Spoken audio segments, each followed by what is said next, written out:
Fellows, thank you and may God bless you once again for joining me on Africa, my Heritage TV. This, as usual, is your boy and your host, Kwame, the African child. Please don't forget to subscribe to become part of Africa, my Heritage TV. And please, after subscribing, kindly hit on the notification bell icon to become and to have access to all the videos that I'm going to upload on this platform. Please like the video if the video is okay and pleasing to you. And finally, use the comment button to bring forth your comments and suggestions to me. Thank you, and may God bless you that you are going to do that. Now let me continue the Indonesia story to make sure I can end it all in this video. So now I checked online and I realized that there is opportunity for me in a country close to Indonesia called Malaysia.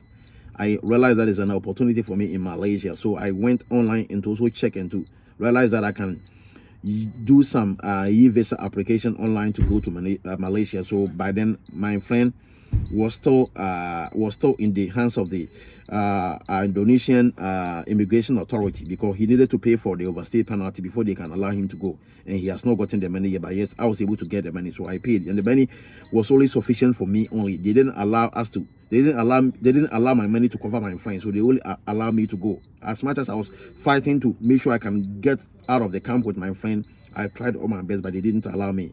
And I also vowed that I'm not going back home. I also vowed that I'm not going back home. Yes, I vowed. I made a vow that I'm not going back home. Yes. So I needed to continue the journey. So I checked Malaysia, and I was able to do some online applications to Malaysia, and they were able to allow me to also fly from Indonesia to Malaysia. So I went to Malaysia too. They also gave me about, say, 1 month.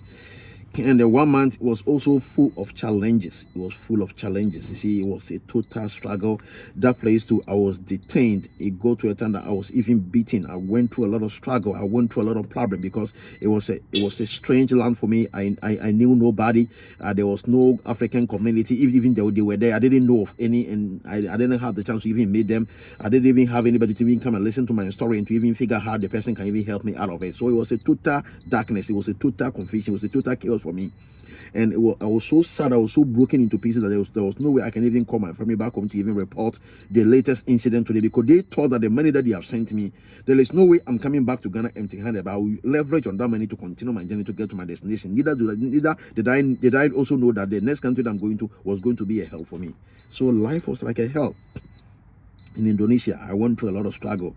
I went through a lot of problems, you see. So it was like I felt like, no, I can't take this thing anymore. So I saw that the little pocket money that I had can also buy a plane ticket to go to a certain country which was close to Indonesia that I can go to with Ghana passport. That I didn't need any visa. I was like a visa on arrival.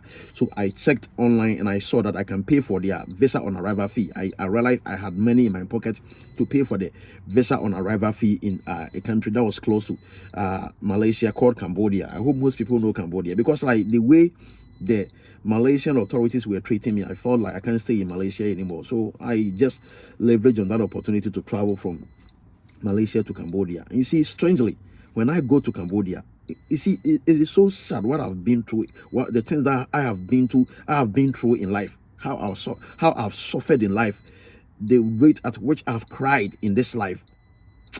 Man, it's so sad.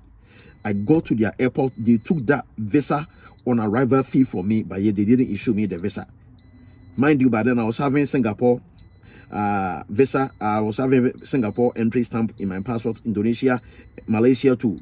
So I thought having the Cambodia one can also help me. So in case that maybe things didn't work out and I decided to even come back home, even leveraging on those 4 international countries' experience or their stamp in my passport can enable me to also apply for a visa to any major country, because like always my target and my dream destination was America, but I didn't have the means to travel to America in my first international travel. So I needed to go through all this route to make sure I can gather some experience. So you see, Cambodia authorities, they sacked me and they asked me to come back to Malaysia. So finally I had no option than to come back to Malaysia. So I came back to Malaysia and I realized I can also go online, because by then I've already started learning. I was learning any traveling opportunity available for me by that time. So I went online, studied a lot, went through a lot of sites and found that I can go to Hong Kong. And you know, Hong Kong also have one of the best economies in the world. So I flew from Malaysia to Hong Kong. So I had Hong Kong stamp in my passport also. So I flew from Malaysia to Hong Kong. And when I go to Hong Kong, by then too, I filed some application. They told me they are going to issue me a visa on arrival. I need to pay a fee of $180. I had that money on me. I got there, they told me they can't trust me, that if they issue me the entry, I'm going to go back to my country, because the duration or the maximum of days they said they were going to give me was 2 months. So they said they're looking at me. They think I'm frustrated. They think I'm like devastated. They think I'm like desperate to enter their country. So they can't trust me that when they allow me the entry, I'll be going back to my country after the 2 months has expired or has elapsed. So I need to make sure I can go back to Malaysia. So they didn't allow me entry into Hong Kong, but yet I had their stamp. You see. And I said, there is no way I'm going. I told them I cannot go back to Malaysia, because if I get back to Malaysia, the Malaysian authority would ask me to go back to Ghana. Yes. They are not, because look at the way they were treating me. It was because of maltreatment in Malaysia. That was the reason why I flew to I flew to Cambodia, and the Cambodians didn't allow me entry. They brought me back to Malaysia, and Malaysian authorities asked me to go back to Ghana. I said I'm not going back to Ghana. Then they said, then if I won't go back to Ghana, I need to leave their country, and I was able to leave their country to Hong Kong. So if Hong Kong is also asking me to go back to Malaysia, it means the moment I get to Malaysia, they are going to detain me. They're going to put me in prison, and they're going to ask me to go back to Ghana. So I said there is no way I'm going back to Malaysia. So I was also detained in Hong Kong airport for almost about 1 month. I was detained in Hong Kong airport for almost about 1 month.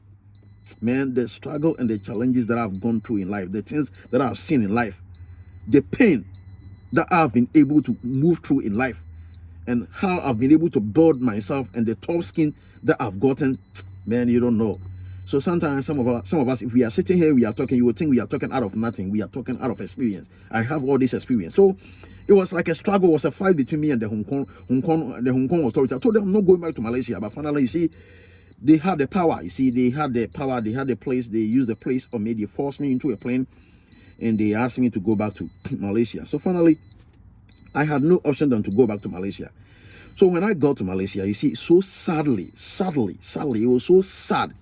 I didn't even have any money on me to even buy a ticket from Malaysia to my country, Ghana. And the Malaysian authorities were not also ready to use their money to buy the ticket for me. So they detained me again. They put me in the airport prison. They put me in the detention camp, in the immigration detention camp. I stayed there for almost about 3 weeks. And I need to also call back my family again. So sometimes the only person in my life that I always see as an angel is my own brother, my own biological brother,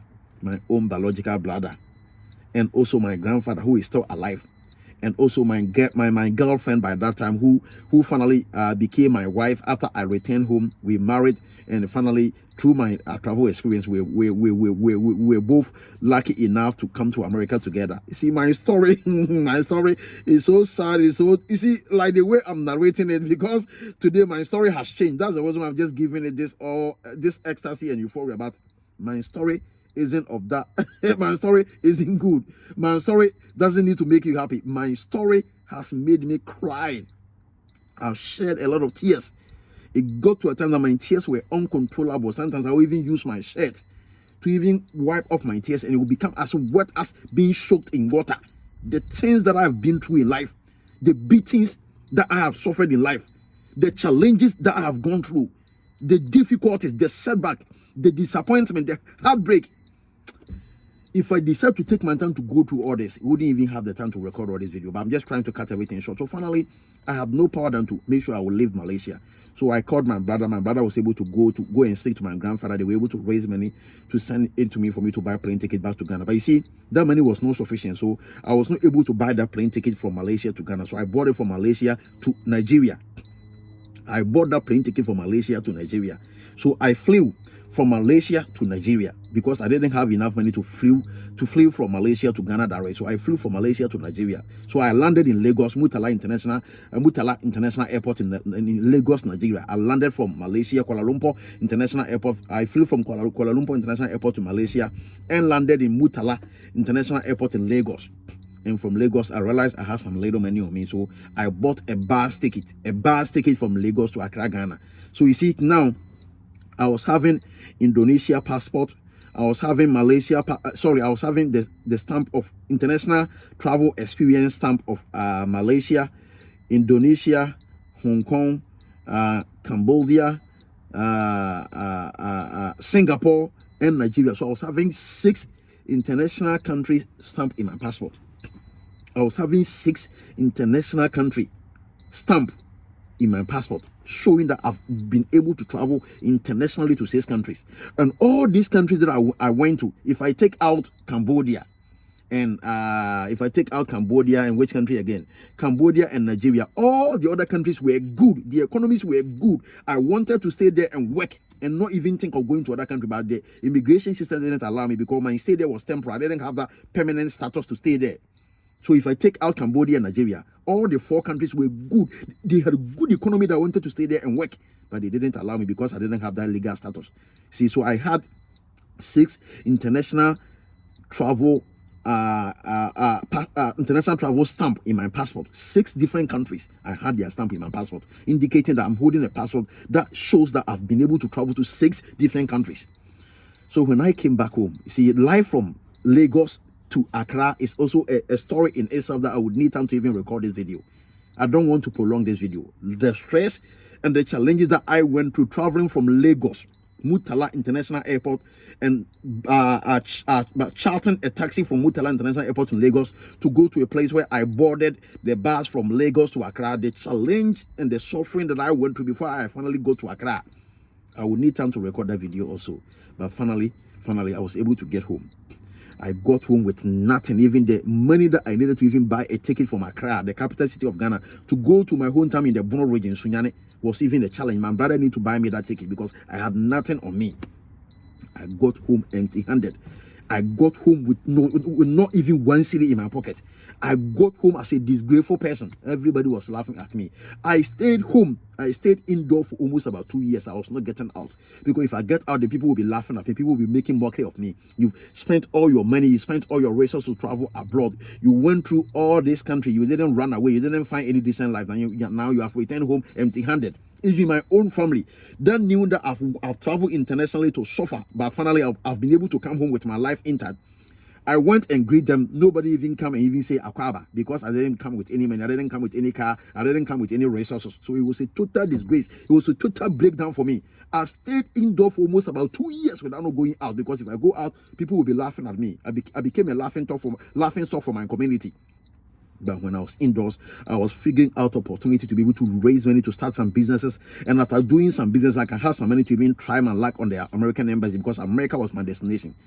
After staying indoors for quite a long time, I was able to find some money, because by then, when I was leaving Ghana, I had a piece of land that I didn't sell. I never sold that land. When I was even in abroad, despite all the challenges, despite all the problems, despite all my setbacks, I want my brother never to sell that land, because I realized that should in case it happens, I'm supposed to go back home. I have nothing home. That's the only thing that I have. So there is no way I'm going to sell that land. If even it should come that I'm supposed to die abroad, I would die instead of selling that land. And finally, when I decided to just get out from my comfort zone and forget about it, other people are laughing at me and to leverage on my land, I got out. I sold that land, and the money that I was able to gain from the land, I started some businesses. So by then, as I told you, my girlfriend was still waiting for me. I was able to use the money that I derived from the land, selling the land, to also start some businesses. And after doing the business for some time, after 2 years, I was able to add some little money to it. I got some profit. I was able to do some investment. So finally, me and my girlfriend, we married, we became husband and wife. And after living for about 4 months time, I decided to leverage on my international travel experience to try my luck on the American embassy. And I needed somebody to help me with the connection. So there was a man who somebody introduced my wife to. We went through that man, and he told me I have enough travel experience that qualified me to get an American visa. And it's not going to be me alone. He's going to make sure he will be attaching my wife to my passport, so that my wife can also leverage on my international travel experience, so that we both can get a visa to America. So if you don't know, this is the good news. I came to America with my wife.